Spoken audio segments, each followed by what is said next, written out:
tất xa môi thầy cần mê lần đàn rong rong po cần xin lệ phen rong tê ya rual rong akum thầy mà se hey hi shiala chung rilam en chin tu khan inun na angai lut lai be thin lung a thir zok thine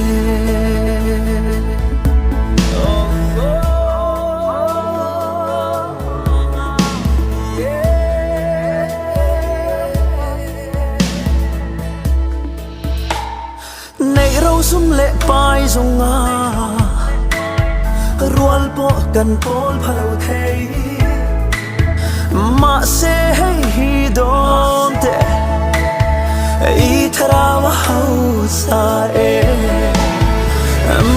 hey hi shiala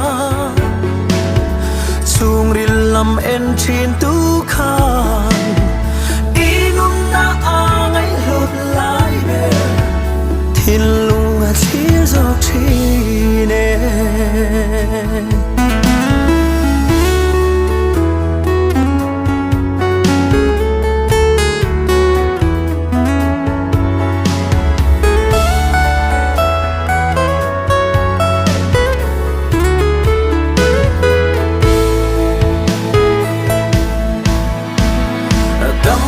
kan ching tem te kan sing le tree lung oi na kim mu zo re ngan om si lo du sam aya tam po nei ma si lo an tha re ngam muang thei lo Krista an nei si lo ole hey hi shiala chung rilam en chin tu khan inun na angai lut lai be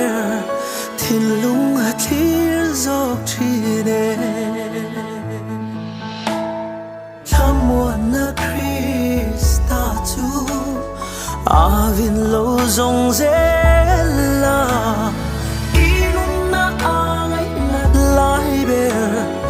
thin lung khát lan ang che thin lung khát lan rõ lệ